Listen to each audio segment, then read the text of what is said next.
सख्त राहों में भी आसान सफ़र लगता है। सख्त राहों में भी आसान सफ़र लगता है, ये मेरे माँ बाप की दुआओं का असर लगता है। Hello viewers, welcome back to my channel एक कदम और सही। आप सभी तो मेरे थंबनेल को देखकर समझ ही गए होंगे कि आज मैं किस टॉपिक पर बात करने जा रही हूँ। जी हाँ, आज के टॉपिक में मैं बात करूंगी अपने बच्चों की याददाश्त को कैसे बढ़ाएं। उनकी बुद्धि, उनकी इंटेलिजेंसी को बढ़ाने के 10 तरीकों के बारे में आज हम सभी जानेंगे। मैं आप सबसे एक रिक्वेस्ट करना चाहूँगी कि मेरे इस टॉपिक को पूरा सुनिएगा। ये टॉपिक आप सभी के लिए काफ़ी हेल्पफुल रहेगी, बहुत कुछ सीखने को मिलेगा और बहुत सारी जानकारी भी मिलेगी।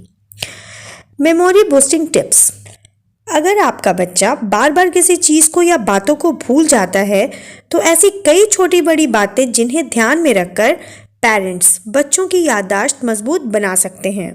How to improve memory. अक्सर देखा जाता है कि बच्चा जल्दी ही बातें भूल जाता है। कहीं खिलौने रखकर उसे याद नहीं रहता है तो कभी पढ़ा हुआ भूल जाता है। ऐसे में बच्चे की याददाश्त मजबूत बनाने के लिए पेरेंट्स कुछ तरीके आजमा सकते हैं। तेज याददाश्त बच्चों को पढ़ने लिखने में तो काम आती ही है, इसके अलावा अलग अलग एक्टिविटीज़ में और देखा जाए तो ज़िंदगी के अलग अलग पड़ाव पर भी उनकी तेज़ बुद्धि यानी इंटेलिजेंसी और तेज़ याददाश्त मेमोरी बेहद काम की साबित होती है। मैं यहाँ बच्चों का दिमाग तेज करवाने वाली कुछ 10 टिप्स देने जा रही हूँ जिन्हें पेरेंट्स आजमा कर देख सकते हैं। फर्स्ट पॉइंट है लर्निंग को बनाएं मज़ेदार। Make learning fun. बच्चों की लर्निंग एबिलिटीज़ को बढ़ाने के लिए उसे मज़ेदार बनाना ज़रूरी है। बुक से, नॉर्मल पढ़ाई से बच्चे बोर होने लगते हैं जिससे उनका दिल पढ़ाई में नहीं लगता। आप बच्चों को लाइब्रेरी ले जाएं, वहाँ वेरियस टाइप ऑफ बुक्स पढ़ने के लिए इनकरेज कीजिए। साथ ही किसी टॉपिक को समझाने के लिए उन्हें साइंस म्यूजियम और आर्ट गैलरी जैसी जगह भी घुमाएं। ये बच्चों की याददाश्त बढ़ाने में मदद करेगी क्योंकि किसी टॉपिक के विजुअलाइजेशन से बच्चों को वो तेज़ी से याद होता है। बच्चों के टीवी देखने का टाइम कम करें, इसके बजाय उन्हें पढ़ने के लिए और अदर आउटडोर एक्टिविटीज़ के लिए इंगेज करने की कोशिश कीजिए। सेकेंड पॉइंट है एक्सरसाइज कराएं। Get exercise.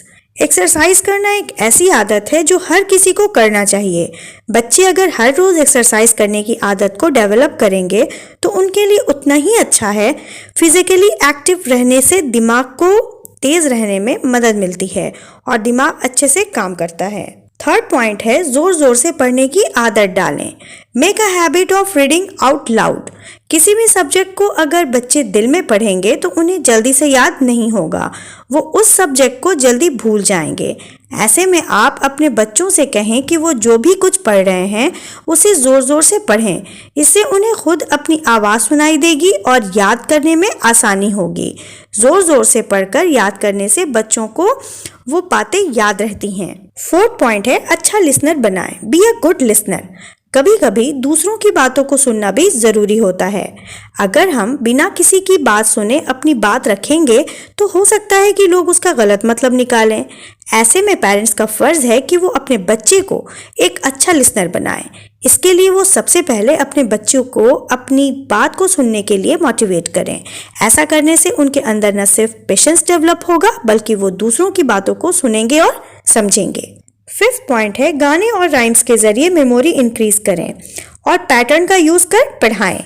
अक्सर बच्चों को गाने और राइम्स याद रह जाते हैं लेकिन पेपर पर लिखा हुआ कुछ याद ही नहीं होता है, तो आप उसकी लर्निंग को एक एक्साइटिंग सेशन बना सकते हैं। पढ़ाई की चीज़ गानों के ज़रिए से याद करवा सकते हैं।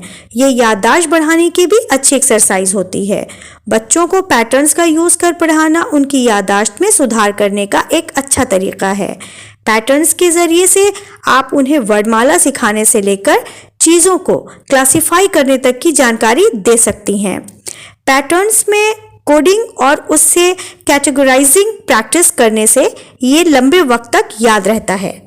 6 पॉइंट है पढ़ाई के दौरान छोटे छोटे ब्रेक ज़रूर लें। Take short breaks while studying. लंबे टाइम तक पढ़ाई के दौरान कंसंट्रेट करने के लिए मेंटल ब्रेक्स लेना बहुत ज़रूरी है क्योंकि दिमाग को जानकारियाँ स्टोर करने के लिए थोड़ा वक्त चाहिए होता है। ब्रेक के दौरान बच्चे पानी पीने, खड़े होने, घूमने या हल्का एक्सरसाइज जैसा काम कर सकते हैं। 7वां पॉइंट है ब्राइट कलर का यूज करें। Use bright colours. अपने बच्चे को पढ़ाते टाइम ब्राइट कलर का यूज करना भी याददाश्त बढ़ाने में मदद करता है। ब्राइट कलर एक ऐसी चीज है जो हमारे दिमाग में आसानी से आ जाती है और इसलिए इसे आप बच्चों को समझाने में ज़रूर यूज करें। डिफरेंट ब्राइट कलर्स के साथ टॉपिक्स एंड पॉइंट्स को हाईलाइट करना और सिलेबस में स्टिकी नोट्स का यूज करना फायदेमंद हो सकता है। 8 पॉइंट है खिलाएं बच्चों को पोषण से भरपूर फूड। Feed nutritions food. जब बच्चे एंटीऑक्सीडेंट और ओमेगा 3 फैटी एसिड से भरपूर न्यूट्रिशंस फूड खाते हैं तो याददाश्त काफ़ी हद तक बढ़ जाती है। चीनी और हाई कैलोरी वाले फूड से बचें। इससे बच्चों की याददाश्त को डेवलप होने में और मदद मिलेगी। कुछ रिसर्च ये बताती है कि अगर डाइट में vitamin D, vitamin B1, B12, B6, iron और आयोडीन को ऐड किया जाए तो साथ ही इन सब के साथ एंटीऑक्सीडेंट एलिमेंट्स को बच्चों की डाइट में जोड़ा जाए तो इससे उनकी सोचने समझने की पावर इंक्रीज होती है। 9 पॉइंट है नींद है ज़रूरी। Sleep is important. अगर आपका बच्चा भरपूर नींद ले तो इससे उसकी मेमोरी पावर इंक्रीज होगी।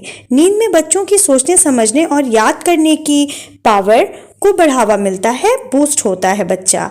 ऐसे में अगर बच्चे भरपूर नींद नहीं लेते हैं तो इससे उसकी सोचने समझने की ताकत पर इफेक्ट पड़ता है।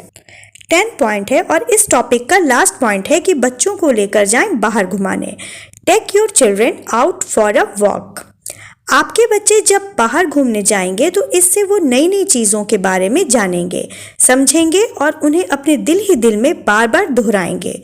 इससे न सिर्फ उनकी नॉलेज बढ़ेगी बल्कि उनका मेंटल डेवलपमेंट भी होगा। ये प्रैक्टिस बच्चों की मेमोरी पावर को इंक्रीज करने में भी मददगार होगी। ऐसे में बच्चों के दायरे को सिर्फ घर तक सीमित ना रखें, उन्हें बाहर घुमाने भी लेकर जाएं। तो ये 10 टिप्स थे सभी पेरेंट्स के लिए। मैं उम्मीद करती हूँ आप सभी व्यूवर्स को ये टॉपिक पसंद आया होगा। टॉपिक पसंद आया हो तो प्लीज़ लाइक और कमेंट ज़रूर दीजिए और अपने दोस्तों के साथ इस टॉपिक को शेयर भी ज़रूर कीजिए। मेरे चैनल पर नए हैं तो मेरे चैनल को सब्सक्राइब कर लीजिएगा जिससे मेरे आने वाले न्यू टॉपिक की नोटिफिकेशन आप सभी को मिल जाएगी। मैं जल्द ही आप सभी के साथ एक नए टॉपिक को लेकर जुड़ूंगी। तब तक के लिए खुश रहिए, खुश रखिए, अपने काम को मेहनत और ईमानदारी के साथ कीजिए, बाकी सब अपने रब पे छोड़ दीजिए। Thank you for the watching my channel. एक कदम और सही।